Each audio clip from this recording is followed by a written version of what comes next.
프랑스 한 마을에 이 촌장께서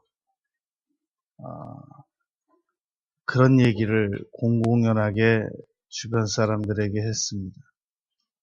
우리 집에는 반드시 이 나라에 왕이 언젠가 찾아오게 될 것이다. 왜 저런 말을 하나라고 주변에서 의아하게 생각을 했습니다만, 이 촌장은 계속 그렇게 믿고 말하고 그러는 겁니다. 그러면서 자꾸 그 집안 구조를 변경시키는 겁니다. 언젠가 왕이 찾아오면 이 문은 이 정도 수준 가지고는 안 될 거야. 또 문도 고치고, 또 왕이 와서 하루 묵으려면 이 정도의 방 가지고는 안 되지. 또 고치고, 창문도 이 정도 수준으로는 안 돼. 그래서 또 고치고, 커튼도 고치고, 이런 식으로 많은 준비를 기울였습니다. 문제는 끝내 그 집에, 그 촌장 집에 왕이 방문을 안 했다는 겁니다. 이 사람들은 언젠가 자신이 누릴 수 있게 될 줄도 모르고 꾸준히 많은 시간과 에너지와 물질과 노력을 동원해서 준비한 일들이 제대로 아무런 성과도 못 얻고 그만두는 경우가 많다는 겁니다. 그러니까 실질적으로 자신에게 유익한 노력을 기울여야 되는데, 실질적으로 자신에게 유익이 별로 안 되는 덜 유익한 쪽으로 많은 사람들이 한 세상 시간과 물질과 에너지와 노력과 수고를 투자하게 된다는 겁니다. 그런데 비해서 이 자존감이라고 하는 것은 못 사용되고 안 사용되는 곳이 없을 정도로 아주 우리에게 유익한 겁니다. 그런데 너무나도 많은 사람들이 실제 필요한 이 자존감에 대하여는 노력을 안 기울이거나 덜 기울이고, 관심을 안 기울이거나 덜 기울이고, 실제 그렇게 필요하지도 않은 일들에 대하여는 많은 관심과 대가를 치르면서 살아가고 있다는 겁니다. 오늘 우리는 이 자존감에 대하여 생각을 할 겁니다. 많은 사람들 안에는 짐승이 살고 있다 그럽니다. 그래서 조금만 이 터치를 하면 으르릉거리고 자기 자신에 대하여 지나친 이 보호를 하려고 하는 그런 성향이 있습니다. 그 짐승의 이름은 열등감이라고 합니다. 열등감은 자존감의 반대입니다. 그래서 우리가 이 마음속의 자존감만 잘 다루고 잘 개발시켜 나가고 향상시켜 나가면 우리는 지금보다 놀라운 능력을 나타낼 수 있습니다. 우리 인간의 뇌는 10%밖에 사용을 못하고 죽는다. 그런 말이 있습니다. 나머지 90%는 사용을 거의 안 하거나 못한다라는 말입니다. 마치 무엇과 같으냐면 컴퓨터에 많은 기능이 있는데 워드 작업 하나 하는 것만으로 일평생을 사용하는 사람들이 있는 것과 같습니다. 마치 뭐와 같으냐면 핸드폰에 많은 기능이 있는데 문자 넣는 것과 통화하는 것 외에는 그 많은 기능들을 하나도 안 사용하거나 못 사용하는 것과 같단 말입니다. 그런데 우리가 이 자존감을 조금만 손을 보면 현재 우리가 가지고 있는 능력보다 훨씬 탁월한 남은 생애를 살아갈 수 있다는 겁니다.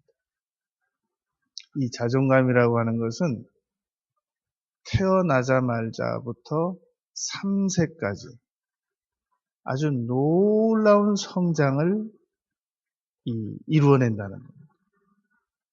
그런데 이 태어나서부터 3세 때까지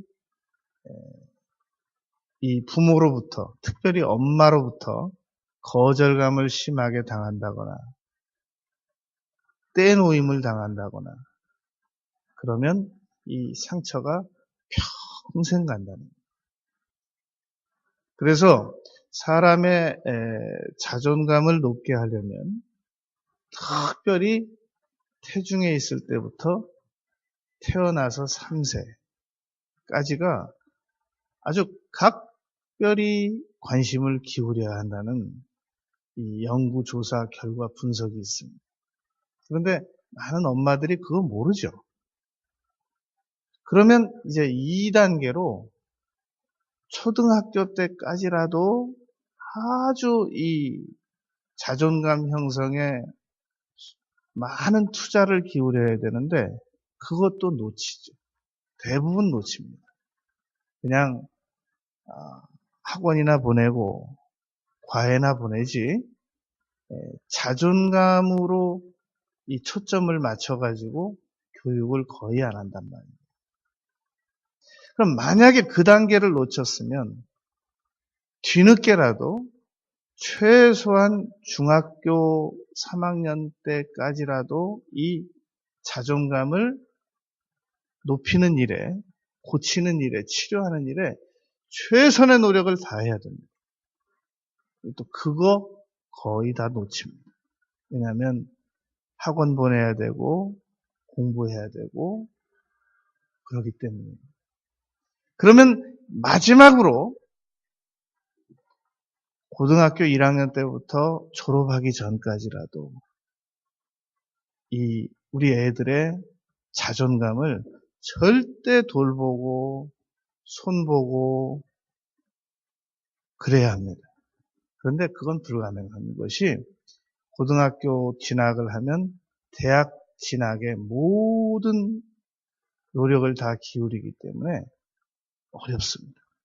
그럼 이제 애들이 고등학교 졸업하면 그때는 사실상 한 집에 살지 부모와 정신적 평행을 걷거나 정신적 결별이 이루어져 있기 때문에 자존감 교육이라고 하는 것은 사실상 시키기가 어렵습니다.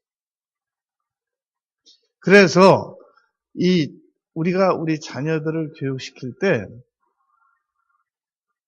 지금 몇 살인가요? 7살입니다. 무슨 교육 시켰나요? 안 시켰는데 7년 늦었습니다. 그러니까 부지런히 서둘러야 됩니다. 그런데 이제는 우리가 자존감을 손보아야 할 4단계가 다 지난 상태에서 이제는 어떻게 해야 되는가? 이제는 스스로 자가치료를 해야 됩니다. 이제부터라도. 그래야만 우리가 남은 생애를 훨씬 더 고급스럽게 오늘 본문 말씀처럼 존귀하게 살아갈 수가 있단 말이에요. 존귀하게 생각하고 존귀한 선택을 하고 존귀한 이 성품으로 변화되고 품위가 있게 살아갈 수 있게 됩니다. 자존감을 손보지 않고 제 아무리 좋은 집에 살고 인테리어를 고치고 옷을 고치고 차를 고치고 돈을 많이 벌어도 그건 안 됩니다. 자존감을 손보기 전에는 불가능합니다. 자존감을 정상적으로 성경적으로 고쳐내기 전에는 품위와는 존귀와는 영원한 결별입니다. 자존감을 우리가 오늘 치료를 받도록 하겠습니다. 이 자존감이라고 하는 것은 자기 스스로에 대한 존중평가 지수입니다. 자기를 얼마나 존중하십니까? 지금 딱 느낌이 얼마라고 드세요? 자기를 100만큼 존중하세요? 90만큼 존중하십니까? 70만큼 존중한다고 생각이 듭니까? 약하지 거 무슨 뭐 그냥 15나 한 20 정도 존중한다고 생각이 드십니다. 내가 나를 얼마나 존중하느냐에 따라서 그 자아 존중 평가 지수가 결정이 되는 겁니다. 자기를 높게 존중하는 사람들은 절대 저급한 일을 하지 않습니다. 이 자존감이라고 하는 것은 나는 스스로 행복할 권리가 있다 라고 믿는 것과도 밀접한 연관이 있습니다. 내가 무슨 행복해질 권리가 있어. 학대나 안 받으면 다행이지. 욕이나 안 먹으면 다행이지. 무슨 내가 행복할 권리가 있어. 이게 자존감 낮은 사람들이 생각하는 겁니다. 그러니까 자기 존중감을 강하게 가지고 있는 사람들은 계속해서 자기 개발도 꾸준히 쉬지 않습니다. 그런데 자기 존중감이 낮은 사람들은 자기 개발을 신경을 안 쓰거나 덜 씁니다. 이 과잉 보호가 왜 나쁜 거냐면은 부모들은 과잉 보호가 좋은 건 줄 알고 과잉 보호를 한단 말입니다. 근데 과자 들어가는 건 다 나쁘잖아요. 과속, 과음, 과잉 보호도 나쁜 거란 말이에요. 이게 왜 나쁘냐? 과잉 보호를 받으면 자기의 능력을 제대로 발휘를 못한단 말입니다. 항상 의존형으로 살아가게 된단 말이죠. 엄마 아니면 아무것도 못해. 그러면 너는 미국에서 헬리콥터 맴이라고 그래요. 그래서 엄마한테 연락만 하면 어디든지 다 가죠. 최근에 내가 기사 하나를 봤는데 보다 난 또 그런 기사는 또 처음 봤어요. 어느 회사 간부가 이렇게 얘기를 했더라고요. 엄마들과 모르는 회사로 가라. 이게 무슨 말인가 하고 읽어봤더니 상당히 설득력이 있어요. 엄마들이 잘 아는 회사를 가면 그 극성스러운 엄마들이 결코 가만히 있질 않는데요. 아무튼 어떤 형태로든지 영향을 미칩니다. 그럼 그게 좋은 것 같지만 스스로 이 아이들은 맞아. 나는 우리 엄마 없으면 못 살아. 세뇌가 돼가지고 나이가 마마보이라고 그러잖아요. 에이, 설마 그러겠어? 경험자들은 알 거예요. 50이 넘어도 이 마마보이는 버릇을 못 고쳐요. 환갑 넘어도 못 고쳐요. 세뇌가 그렇게 무서운 겁니다. 그래서 과잉보호를 받은 사람들은 왜 나쁘냐? 자기 능력을 안 믿는단 말이에요. 자신에게 잠재적 능력이 있는 걸 믿질 않아요. 그리고 항상 외부적 관섭에 의해서만 자기가 평가당하고 움직여질 수 있고, 이것도 엄마가 하라고 그래서 된 거니까. 엄마가 하라고 그랬을 때, 엄마 때문에 된 거야. 이것도 내가 할 수 있을까? 엄마한테 물어봐야지. 그래서 박사학위 2개 가진 아빠한테 물어봐요. 아빠 이거 어떻게 해야 돼요? 그거 말이지. 엄마한테 물어봐. 이렇게 된단 말이에요. 박사학위 가졌는데도 아빠 이거 어떡할까요? 그러면 그거 말이지. 가만히 있어봐. 할머니한테 물어보고. 이렇게 되는 거예요. 자존감이 낮은 사람들은 자기 능력 평가를 제대로 못 갖추고 못 평가하고 못 믿습니다. 자존감의 정의는 자기 스스로에 대한 존중 평가 지수를 말합니다. 이 자존감이 낮은 사람들은 늘 두려움이 다른 사람들보다 훨씬 많습니다. 그리고 무력감이 많습니다. 아무것도 못해요. 자기는 소속 단체에 별로 도움이 안 되는 사람이라고 굳게 믿습니다. 나 같은 사람 하나야, 우리 소속 단체에 있어도 그만, 없어도 그만. 오히려 사람들이 나 없어지면 아마 잘 됐다 그럴 거야. 이거 자아 존중 평가 지수라고 해요. 자존감이라고 해요. 이 사람은 자존감이 굉장히 높은 사람입니다. 어떤 사람이, 나 없으면 큰일 나지, 우리 단체에서. 어이구, 우리 집에서 나 없으면 안 되지. 큰일 나지. 이 사람은 자존감이 높은 사람입니다. 나 같은 거 없어져봐야 누가 찾긴 하겠어. 오히려 아마 잘 됐다 그럴 거야. 이 사람은 자존감이 낮은 사람이에요. 이 자존감이 높은 사람은 이렇게까지 생각을 합니다. 제발 귀찮으니까 나한테 자꾸 쫓아다니지 마세요. 이렇게 생각하는 사람에게라도 너한테는 내가 꼭 필요해. 너는 나 없으면 죽어. 이렇게까지 믿을 줄 아는 것이 교만이 아니라 자존감이 높아서 그래요.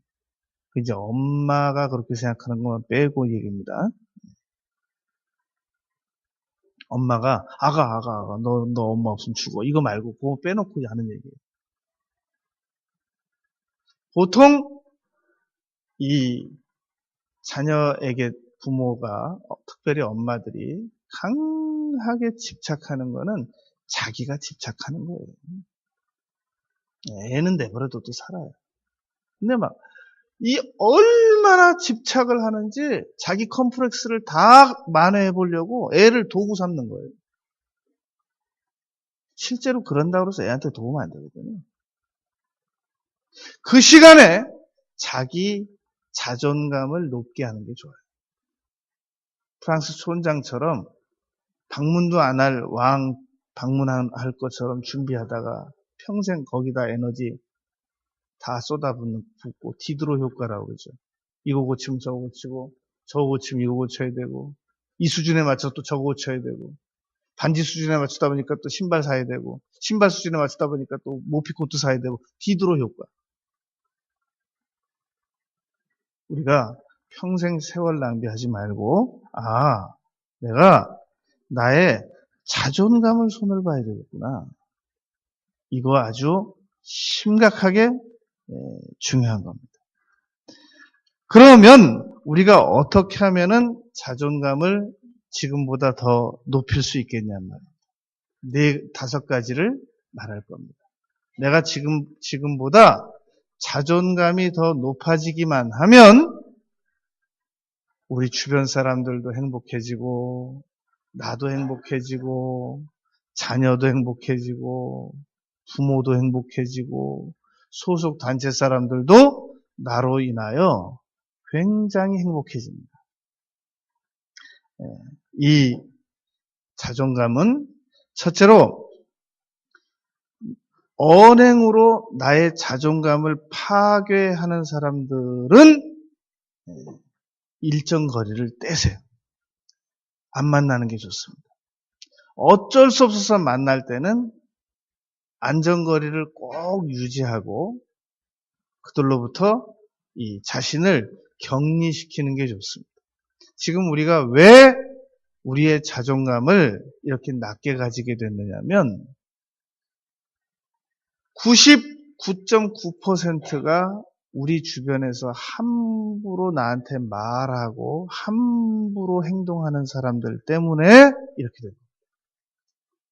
그래서 깨어진 유리 조각에 자신을 비추어 보는 것처럼 오늘 나의 상황이 이렇게 된 겁니다. 성경에서 이 부분을 동의하고 계시느냐? 동의하는 정도가 아니라 아주 강하게 가르치고 계십니다. 노하는 자와 사귀지 말라. 왜 그러느냐? 트라우마를 입히기 때문입니다.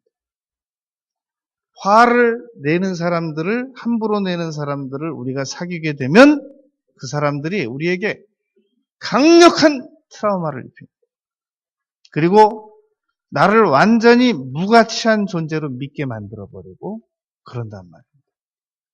이 나폴레옹이 레지옹 도네르라는 훈장을 만들었습니다. 이 훈장은 그냥 헝겊 조각에다가 이 구리 이거 모형 찍어가지고 붙인 거예요. 그런데 나폴레옹이 이것을 훈장이라는 명분 하에 만들자마자부터 수많은 사람들이 그 헝겊 조각에 그 구리로 만든 훈장 하나 받으려고 목숨을 걸었습니다. 어떤 사람들이 그랬겠느냐? 자존감 낮은 사람들이 그러하다는 겁니다.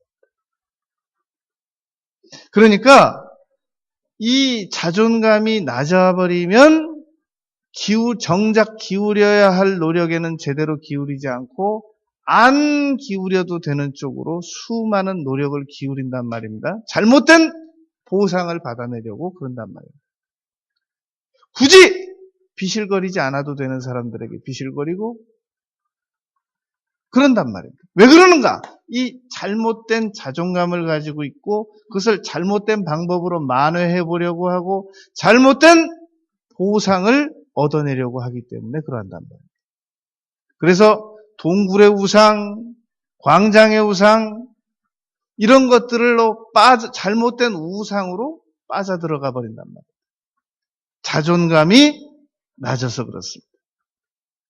그래서 우리가 이 언행이 과격한 사람들 주변에 있으면 그 사람들에게 얻는 것보다 잃는 것이 훨씬 더 많습니다. 그래서 그 사람을 친구를 보면 그 사람을 안다고 그러잖아요. 근데 이 친구들한테 왜 못 빠져나오느냐? 밥 사준다 그러니까 못 빠져나오는 거예요.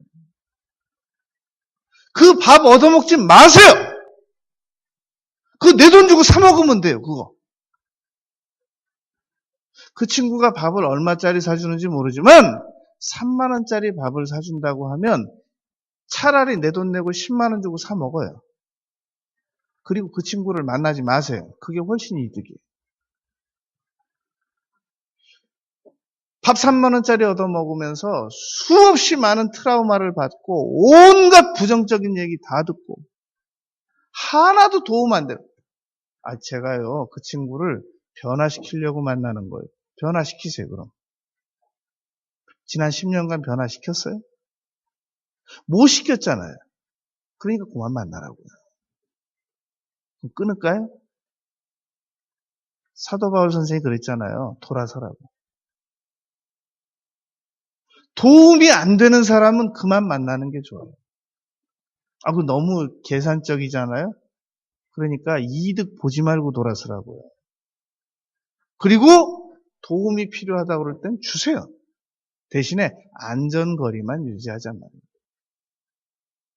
그런데 그 언행이 과격한 사람들을 왜 가까이 만나는 거예요? 도대체가. 그렇게 만날 사람이 없어요? 그러면 성령님을 만나세요. 기도하고 신앙생활하고. 그래서 고린도후서 5장에서 바울 사도가 이렇게 말씀하셨습니다. 쭉 만나지 말 사람들을 나열한 다음에 그러나 이 사람들을 만나지 않으려면 세상 밖으로 나가야 될 거다. 그러니까 세상 밖으로 나가라는 말이 아니라 안전거리를 두고 불필요하게 많이 만나지 마라. 그런 말입니다. 우리가 명절 때 가족들, 친족들 한 번씩 만나보세요. 그거 벌써 10년 전에 받은 상처 아직도 안 지워지고 있잖아요. 명절만 되면 걱정하는 사람들이 있어요. 또 그 얼굴을 봐야 되는구나. 또 이번에 가서 무슨 말을 들을까. 그거 보세요. 트라우마라는 게 그렇게 쉽게 없어지는 게 아니에요. 이 베트남 참전 용사가 미국 본국으로 귀국을 했습니다.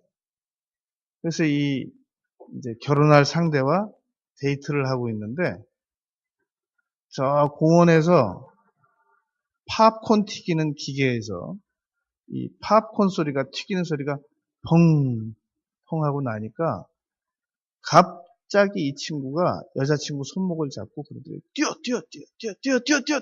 왜 그러냐? 우리가 적이 나타났어, 적이. 그러면서 막 도망가더라고요. 트라우마라고 하는 거는 한 번 받으면 죽을 때까지 가는 거예요. 그 실미도에서 살아나온 그 장로님 한 분 계시죠? 그분은 20살 때 그 실미도에서 총 난사되는 장면을 목격했는데 50이 넘어서까지 자다가 일어나서 막 이 사격 자세 취하고 그랬다는 거예요. 트라우마를 그렇게 우습게 보면 안 돼요. 한 번 상처받으면 그 상처는 영원히 갑니다. 죽는 날까지 가요. 그래서 우리 아이들을 아무 환경이나 노출시키면 안 되는 이유가 이 입이 세고 말이 너무 세고 그런 사람들에게는 절대 노출시키지 말아야 돼요. 나도 이 그런 사람들에게는 격리를 시켜야 된단 말입니다. 그래서 안타깝지만 그동안 많이 봐왔고, 봐야 되나? 계속? 그만 봐야 되나? 어쩔 수 없어요. 이 집안에도 그런 사람들이 있죠. 그래서 칼로 찌름같이 함부로 말하는 사람들, 잠언 12장 18절. 노를 품은 자, 잠언 22장 24절. 이런 사람들이 우리의 자존감을 지금까지 파괴해왔어요. 그래서 그분들에게 좀 미안한 얘기인데 어쩔 수 없어요. 우리의 자존감을 치료받기 위해서는 안전거리를 유지하세요. 꼭 해야 될 얘기만 하고 가능하면 대화도 피하고 그렇다고 거절감을 주면 안 되니까 표시내지 말아요. 11계명이 들키지 말라요. 절대 들키면 안 돼요. 나는 당신을 거절하고 있어. 이거 들키면 안 돼요. 그러면서도 아주 기술적으로 잘 피해 다녀야 돼요. 왜냐하면 그래야만 우리의 자존감 지수가 더 낮아지지 않기 때문에 그러하단 말입니다. 이 아이들은 3살이 되기 전까지 4만 번의 꾸지람을 듣는다. 그럽니다. 그러니까 하루 평균 20번씩 이 꾸지람을 받는 겁니다. 그런데 그 꾸지람을 어떻게 우리는 바꿔야 되느냐면은 안 돼. 그러면서 너 왜 이렇게 못났니? 라는 것을 완전히 반대로 바꿔야 돼요. 더 잘할 수 있는 방법이 뭐냐? 더 좋은 대안이 뭐냐? 그거보다는 이게 어떠니? 이런 식으로 이걸 바꿔줘야 된다. 그래서 그 어느 아기 그 전문가가 그러더래요.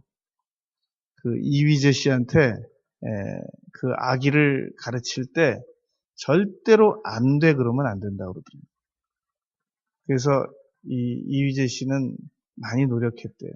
근데 그렇게 가르쳐 준 사람이 자기 아기가 뭘 잘못하니까 즉시 그러더래요. 안 돼! 그러더래요. 그래서 가르쳐 준 사람도 안 되라는 말을 절제하기가 어렵고 배운 사람도 안 되라는 말을 절제하기가 어렵단 말입니다. 그래서 계속 노력을 해야 돼요. 우리가 욕하고 따라한다고 그러잖아요. 그러니까 계속 노력을 해야 됩니다. 제가 어느 책을 봤어요. 그랬더니 그 저자가 그 내적 치유에 대한 저자인데 이렇게 써놨어요. 표지에다가 나의 평생을 고통스럽게 한 아버지에게 이 책을 바칩니다. 그렇게 써놨더라고요. 우리 자녀들이 가지고 있는 이 자존감 낮은 거, 트라우마, 가장 주범이 누구냐? 우리 부모예요. 옆에 집 사람이 아니에요. 그러니까 우리는 정말 이제부터라도 남은 생애 동안이라도 사죄하는 마음을 가지고 정말 고쳐야 돼요. 이제부터라도. 그래서 부모 교육이라고 해요. 자녀 교육만 있는 게 아니란 말이죠. 부모 교육이란 말이에요. 부모가 계속해서 교육을 받지 않으면 그 자녀에게 여러 피해를 입히는데 가장 결정적인 피해가 뭐냐면 자존감을 낮게 만든다는 거예요. 등록금 대주죠. 옷도 사줘요. 핸드폰도 사주고. 딸들은 화장품도 사주고. 아들들에게는 아들들에게 맞는 예우를 해요. 근데 자존감만 낮게 만들어요. 결정적으로. 이걸 우리가 아주 책임을 통감해야 된단 말이에요. 그래서 우리에게 함부로 언행을 사용하는 사람들과 안전거리 격리, 돌아섬, 이 문제를 꼭 해결해야만 우리의 자존감이 높아질 수가 있습니다. 두 번째, 내면적 비판자와 결별하라. 그런 말입니다. 우리는 끊임없이 하루 종일 우리 자신을 비난합니다. 우리 주변 사람들이 뭔가를 잘못하면 때때로 위로도 해요. 아이, 그걸 왜 그렇게 해석하세요? 그건 그렇지가 않아요. 그렇게 안 하는 사람이 어딨어요. 위로합니다. 근데 자기 속으로 자기가 무슨 실수를 했을 때는 이 못난 인간아, 그것도 못하냐? 얼마나 자기 자신을 비난하는지 모릅니다. 우리는 우리 자신에 대해서 너무 가혹해요. 우리 자신을 너무 함부로 다룹니다. 우리가 우리 이웃도 함부로 다뤄서는 안 되는 것처럼, 우리 자녀를 함부로 다뤄서는 안 되는 것처럼, 누구보다도 내가 나를 함부로 다뤄서는 안 됩니다. 이 세상 사람들이 다 나를 비난할지라도 나는 나를 정말로 왕처럼, 예수님처럼 정말 소중하게 다뤄야 됩니다. 정말로 예우를 다해야 돼. 최선의 예우를 다해야 됩니다. 그런데 함부로, 니까짓 게 무슨, 나까짓 게 무슨, 내가 무슨, 나는 밥 먹을 자격도 없는 난데. 자기 비하, 그건 겸손이 아니라 자기 학대인 거예요. 내가 나를 학대해서 더 겸손해질 수만 있고, 내가 나를 학대해서 지금보다 내가 더 나은 사람만 될 수 있으면 그러면 해야죠. 그런데 그렇지가 않단 말이에요. 사람은 자기 자신을 비웃으면 비웃을수록 다른 사람들에게도 똑같이 비웃는 태도를 취한다고요.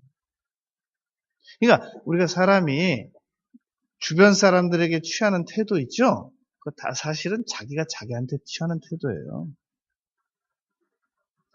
자기가 자기에게 정중한 사람은 주변 사람에게도 항상 정중합니다. 그런데 자기가 자기를 함부로 대하는 사람들은 주변 사람들도 딱 그 수준만큼만 돼요. 그리고 지나치게 비굴하고. 이걸 어떻게 빠져나올 수 있느냐? 내면의 비판자적인 역할을 포기하는 거예요.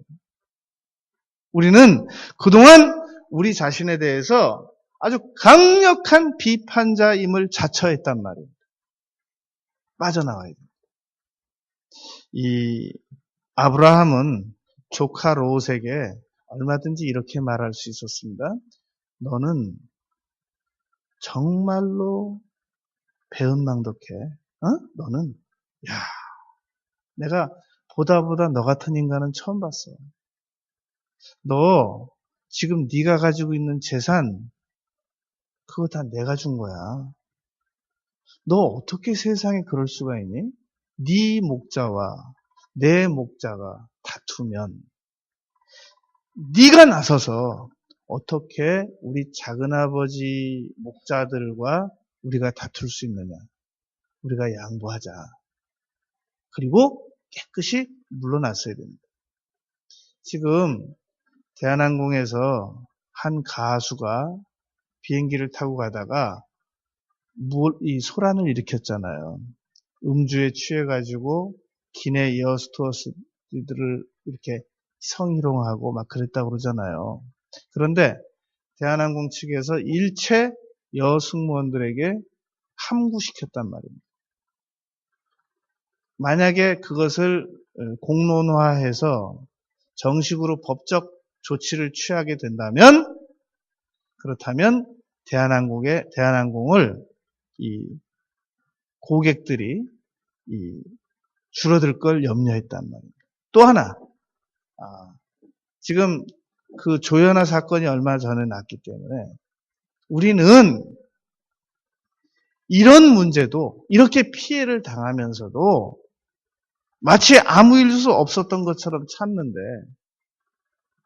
사무장 그놈은 완전 그 벌떼 아니냐? 이런 반론을 펼치고 싶은 마음도 있었겠죠. 그 두 가지로 보든지 세 가지로 보든지 함구시켰단 말입니다. 피해 나가는 거거든요. 근데 아브라함은, 그것은 그런 면밀한 계산이 깔려 있는 것이지만, 아브라함은 진짜 억울했어요. 이 조카 롯이 이렇게 하는 행동에 대하여. 그런데 이런 태도를 취했습니다. 네가 나를 떠나라. 네가 좌하면 나는 우할 거고, 네가 우하면 나는 좌할 거다. 논란을 만들질 않았어요. 서로 싸우지 않았단 말입니다. 그러면 이게 다른 사람하고는 너무 억울하지 않느냐? 자, 그러니까 다른 사람하고는 억울해서 못하니까 내가 나하고라도 하잔 말이에요. 내가 나를 비난하고 싶을 때 그래, 좌하면 우하고 우하면 좌하고, 덜 비판하고 덜 이 양보를 많이 하는 방법이 있단 말이에요. 그러면 우리 자존감이 격하되지 않고 더 상승까지는 못 돼도 낮아지지는 않습니다. 그런데 계속해서 내가 나를 비난하면 자존감이 계속 낮아집니다.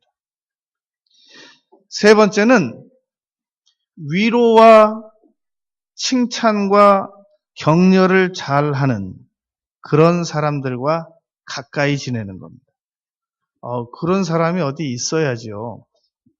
그러니까 잘 없으니까 한번 발견되면 놓치지를 마세요. 어떤 대가를 치러서라도 놓치지를 말란 말입니다. 퍼젯 사운드 대학교의 심리학과 캐롤린 와이즈 교수가 발견한 일입니다. 좋은 친구 관계는 사회적 자존감을 높여준다. 나한테 말 한마디라도 정중하게 해버릇하고 나에게 좋은 예우를 하는 사람들은 어떤 대가를 치러서라도 꼭 놓치지 말고 붙잡아야 돼요. 왜냐하면 그 사람이 나의 자존감을 많이 높여주기 때문입니다.